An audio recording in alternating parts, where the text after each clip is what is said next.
और हमको जब हमने लास्ट क्वेश्चन हमने देखा है, लास्ट थ्योरम, उसमें क्या था, हमको एक ऐसे सर्कल दिया था और अगर हमको एक ऐसे सेकंड दिया हो पी ए बी इस तरीके से, तो पी ए और पी बी करके, और यहाँ पर हमको एक पी टी दिया हो, ठीक है, यहाँ पर हमने टी पॉइंट ले लिया, तो हमको दिया हुआ था पी टी का जो स्क्वायर होता है वो क्या होता है, P A into P B होता है, ठीक है, यही था।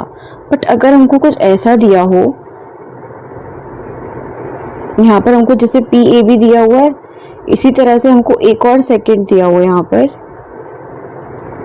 पी सी डी, ठीक है, तो हम कैसे रिलेशन फाइंड करते हैं उसमें, तो वो क्या होता है हमारा P A into P B.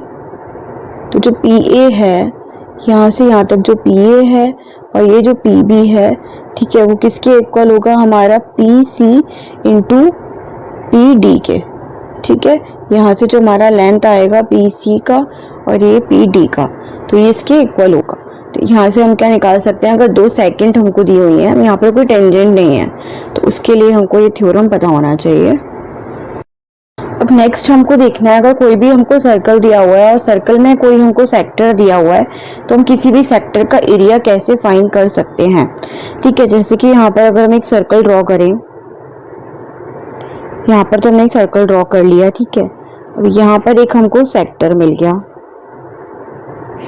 तो हमें उस सेक्टर का एरिया कैसे फाइंड करना है, ठीक है। ये तो हमारा क्या होता है, सेक्टर होता है, और ये क्या होता है, हमारा सेगमेंट होता है।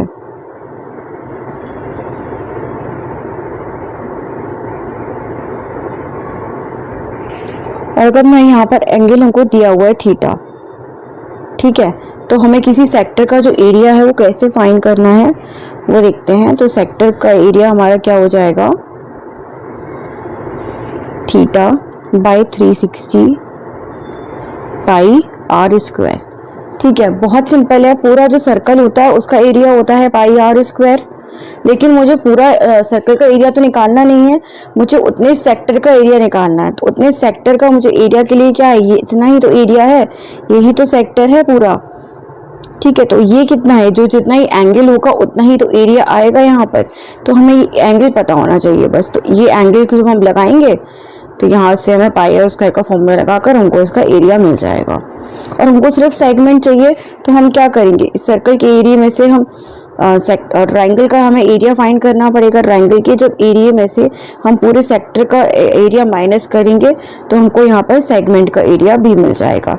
कैसे हम करेंगे, अगर हमें सेगमेंट फाइंड करना है, ये तो मेरा सेक्टर का फॉर्मूला था, अगर मुझे सेगमेंट का एरिया फाइंड करना है तो क्या करेंगे, पहले क्या करना पड़ेगा, मुझे पूरे जो सेक्टर है उसका मुझे एरिया फाइंड करना पड़ेगा। तो वो कितना होगा, हमने अभी देखा है theta by 360 pi r square, minus हमको क्या करना पड़ेगा, ये जो हमारे पास है ना, ये हमारे पास जो ट्रायंगल बनेगा यहाँ पे, हमें उसका एरिया फाइंड करना, उसका हमें एरिया माइनस करना पड़ेगा। तो वो कितना होगा, माइनस का half r square sine theta, ठीक है। ये भी तो एक एरिया का फॉर्मूला होता है। अगर हमको 2 साइड पता है और उनके बीच का हमें एंगल पता है, तो उस केस में हमें आ रहा है जो ट्रायंगल का होता है उसका एरिया कैसे हम लिखते हैं, half r square sine theta. R square basically क्या है, यहाँ पर ये जो आर है साइड्स ऑफ द ट्रायंगल है बेसिकली यहाँ पर। तो इस तरीके से हम सेगमेंट का और हमारे सेक्टर का दोनों का हम एरिया फाइंड कर सकते हैं। अब नेक्स्ट हमको देखना है सिलेंडर के बारे में कि सिलेंडर क्या होता है। ये सारी चीज़ें किसके अंडर आती हैं, मेंसुरेशन के अंडर, ठीक है। तो सिलेंडर पे भी आपको क्वेश्चंस देखने को मिलते हैं। तो हमको पहले देखना है कि सिलेंडर क्या होता है। सिलेंडर का अगर हम ड्रॉ करना चाहेंगे तो क्या होता है, इस तरीके का कुछ होता है जो हमारे घरों में यूज होता है, सिलेंडर, गैस का सिलेंडर। तो उसको सिलेंडर क्यों बोलते हैं, क्योंकि वो सिलेंड्रिकल शेप का होता है, ठीक है। तो इसको हम क्या बोलते हैं, सिलेंडर होता है। कोई भी पाइप होता है, कुछ भी होता है, तो वो सिलेंडर, इसको सिलेंडर की शेप का ही माना जाता है, तो उसको क्या बोलते हैं, सिलेंडर। उसका अगर हमको वॉल्यूम पता करना है तो अब ये हमारा क्या होता है, यहाँ पर आर, ये पूरी क्या होगी, सिलेंडर की हाइट। तो अगर मुझे एरिया फाइंड करना है सिलेंडर का, वो कितना होता है, पाई आर स्क्वायर एच, ठीक है। वो कितना होता है, पाई आर स्क्वायर एच। अब यहाँ पर क्या निकालना है हमें, सी एस ए। CSA क्या होता है मेरा, कर्व्ड सरफेस एरिया, ठीक है, वो कितना होता है 2 पाई ROH, ठीक है। लेकिन अगर हम यहाँ पर टोटल सरफेस एरिया की बात करें, TSA जो है टोटल सरफेस एरिया, तो वो कितना होता है 2 पाई R और अंदर कितना आएगा R प्लस H। ये हमारे 3 बहुत इंपॉर्टेंट फॉर्मूले होते हैं जब हम सिलेंडर की बात कर रहे हैं, ठीक है। तो ये 3 फॉर्मूले हमको अच्छे से पता होना चाहिए सिलेंडर के क्वेश्चंस को सॉल्व करने के लिए। अब इसमें हम क्या देखेंगे, जो इम्पोर्टेंट अलजेब्रा के फॉर्मूलेज होते हैं हम थोड़ा वो पढ़ेंगे। जैसे कि अगर मुझे यहाँ पर पता है x plus 1/x is equal to 1 है और मुझसे पूछा जाए x क्यूब कितना होगा, तो हम कैसे निकालेंगे, ठीक है। तो वो डायरेक्ट हम कैसे देख सकते हैं, जो क्या होगा हमारा x क्यूब -1 होगा, x क्यूब क्या होगा मेरा -1 होगा।